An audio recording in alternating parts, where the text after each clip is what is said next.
she opened her arms and allowed us to have this discussion on such short notice.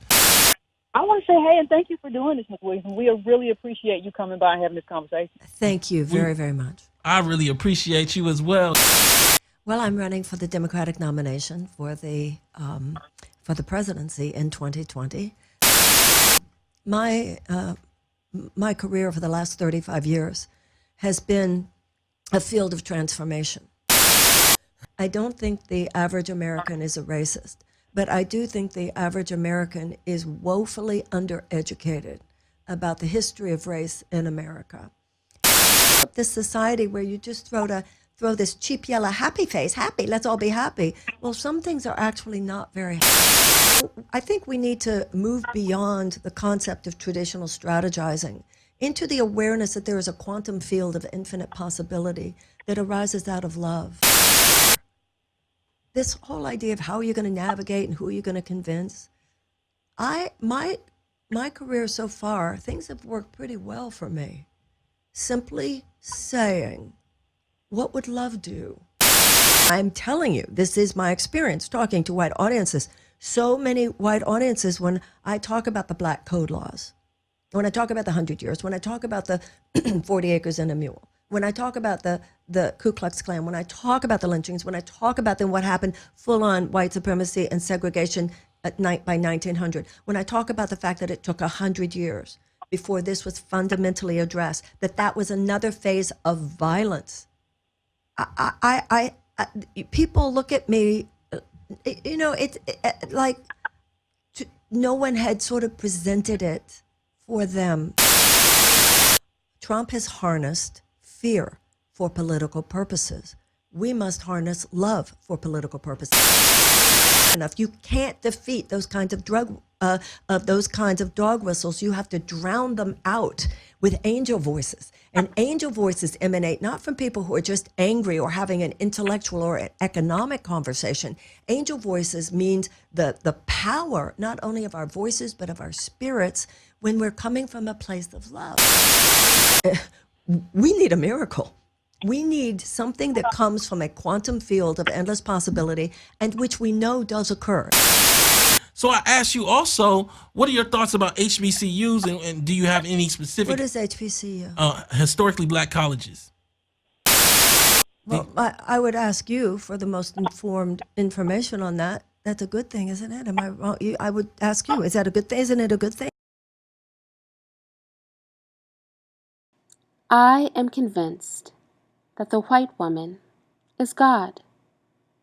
She has to be God, because that is the only way that I can explain the absolute ridiculous fervor that is surrounding the fact that one random white woman by the name of Marianne Williamson said that she believes we should get reparations. The words left her lips, and all of a sudden the entire ADOS community feels that we are gaining ground in the ADOS fight. She says it, and all of a sudden, Yvette Carnell and Tone Talks are having her on to discuss essentially what was gibberish, as if it has any bearing on Black society. I know some people believe that because someone is a presidential candidate, it means something, when in reality, there have been weirdos galore who have been presidential candidates time and time again throughout history. Let me just give you a few examples. One of my personal favorites was the frontman for the Dead Kennedys punk rock group. He ran on the Green Party ticket in 2000. He lost to Ralph Nader, but it was probably because his running mate was an actual death row inmate named Mumai Abu Jamal. He had promised to enact a minimum wage, get rid of the entire military, and also allow 5-year-old children to vote. I also want to throw out there that Roseanne Barr ran for president too. And she suggested that we behead bankers. Yes, actually and literally chop their heads off.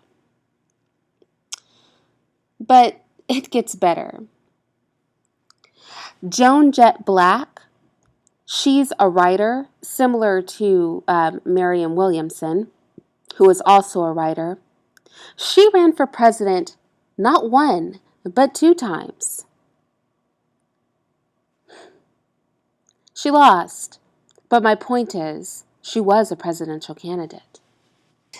Perhaps my favorite example is Pat Paulsen. You see, Pat Paulsen got further than probably anybody I'm going to mention today. In fact, he came in second to Bill Clinton in the New Hampshire vote for Democratic primary. Yeah.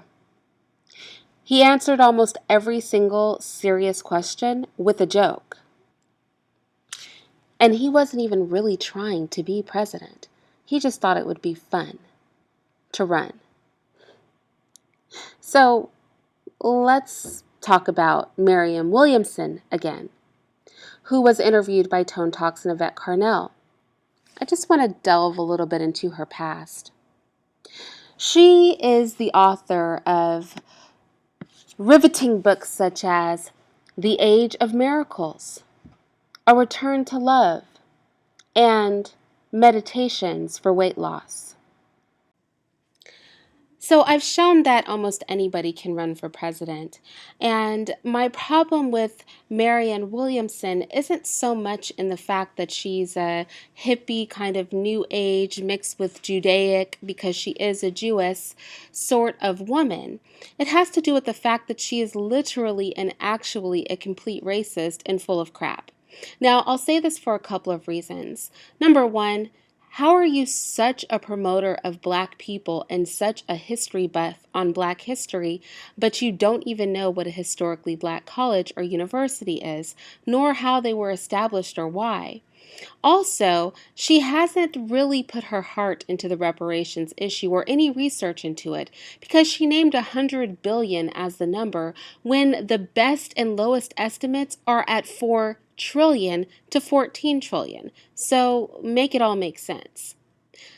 But more than anything, I think is the concern that both Tone Talks and Yvette Carnell claim to be familiar with this woman. And yet they don't know that she's an actual benevolent racist, and she does the most bizarre things when Black people are involved. I'm about to show you a clip that is a little bit disturbing, but I need to show it to prove my point. So let's get to it. I've watched a couple discussions with you, and I have to say we've seen powerful things coming out of you. How you doing, Marianne? Hi, how are you? This week, talk about Black Lives Matter. And I thought I was above getting angry because I didn't see the news. As Cynthia has said, we all need to pray and we all need to meditate. So for those of you who would like to participate in this, I'm going to now lead us in an apology from white Americans to African Americans on behalf of our country, to you and to your ancestors and to all of your people. Now, this is about to get a little bit weird. And what's weirder is that I was actually in a situation like this with white people just like her this year, where my family and I were the only Black people around, and they were very, very committed to showing us how sorry they were for the racism of their ancestors. Talk about awkward, benevolent racism and paternalism gone horribly wrong. But I have to say, nobody touched us, so what you're about to see is slightly more deep. So to the African Americans in the room who would wish and be willing to participate in this, please stand up.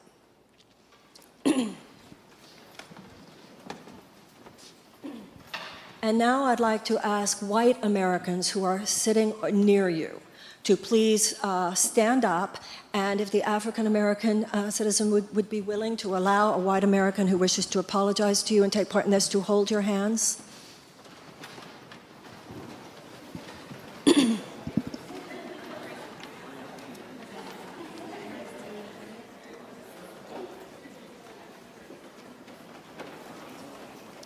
And now, as I speak, I'm going to ask the white Americans in the room to please repeat after me. On behalf of myself and on behalf of my country.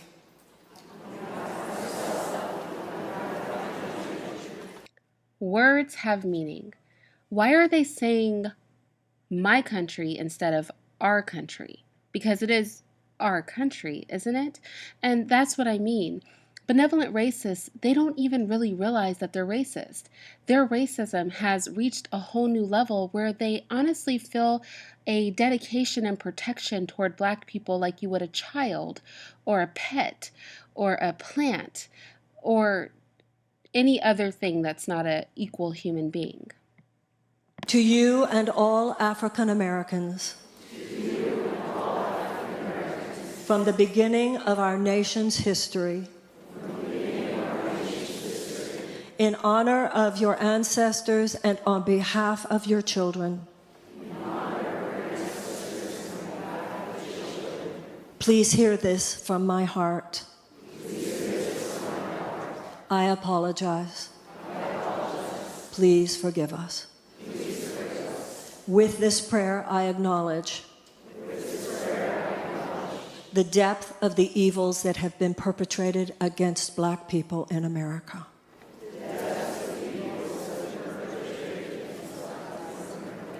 From slavery to lynchings to white supremacist laws to the denial of voting rights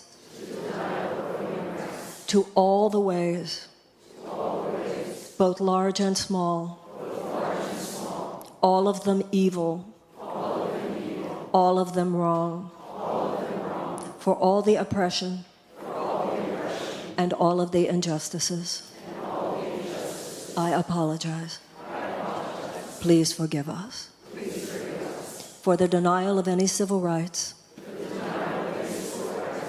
for inequalities in criminal justice, to any instances of police brutality,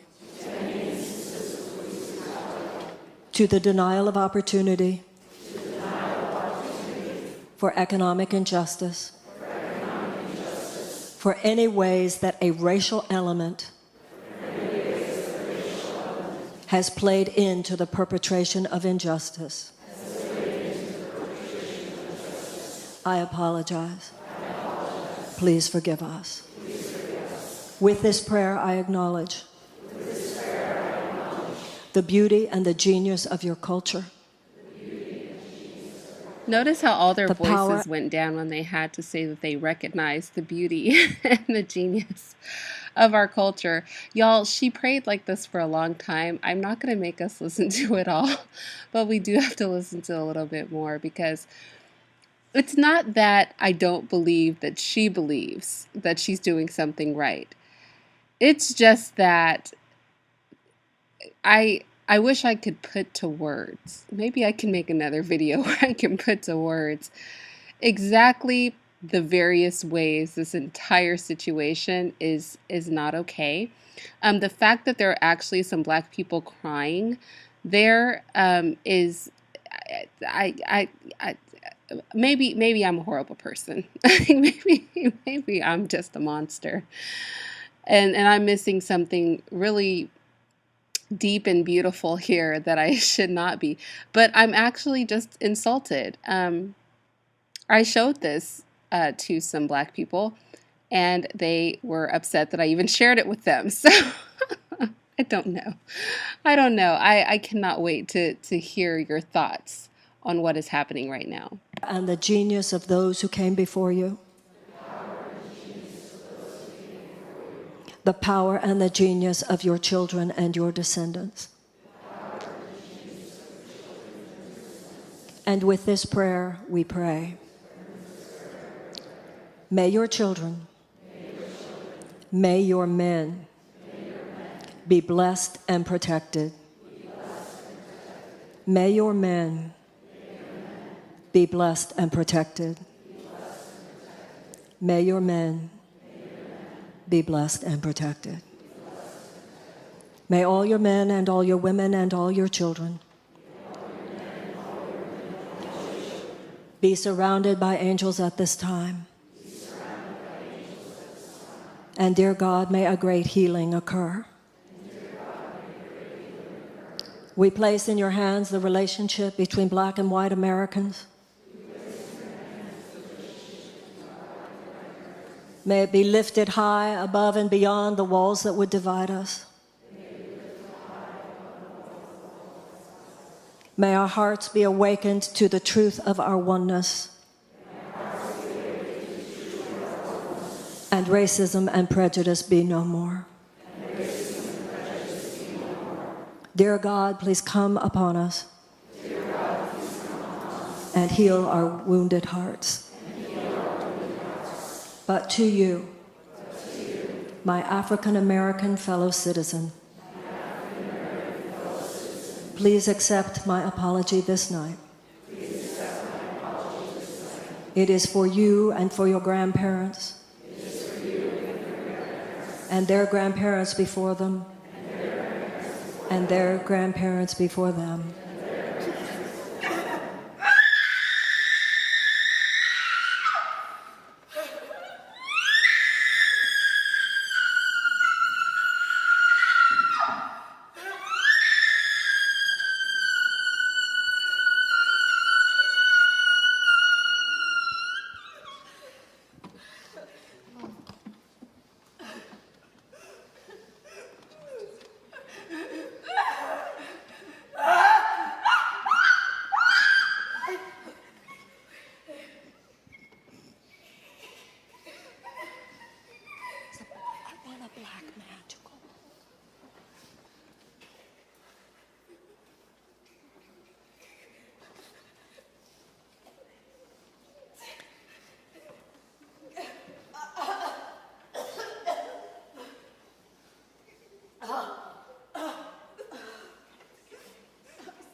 May the screams that were not allowed be allowed now.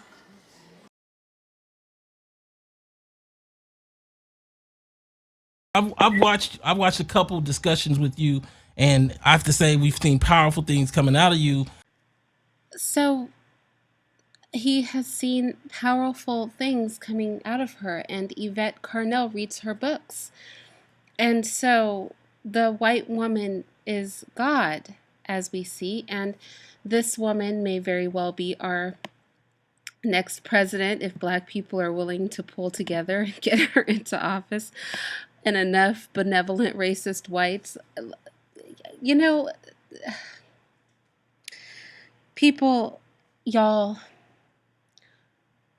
just because a white woman will encourage other white people to lay hands on you and pray for you, and randomly pops up out of the woodwork after writing a slew of self-help books,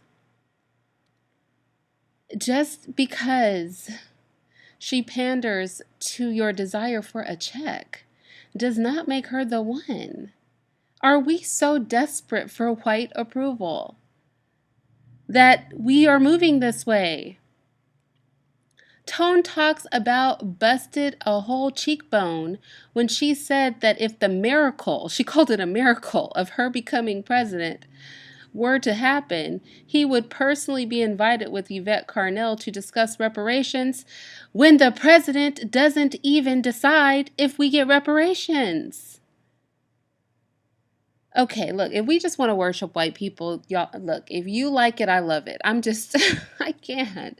I'm sorry. You know what? I was going to even try to touch on some of her political ideologies, but I can't do that right now. Maybe I will make another, maybe I won't, y'all. I'm going to need you guys to stop playing with me. I'm mad somebody was in my comment section talking about they're interviewing a presidential candidate. This is chess, not checkers. I'm like, this is the short yellow school bus. What are you talking about? Like, I cannot. Maybe you guys can. That's the end of the video. End of the flippin' video. What I said before. Video over. I can't even have this conversation. I'll talk to you guys later.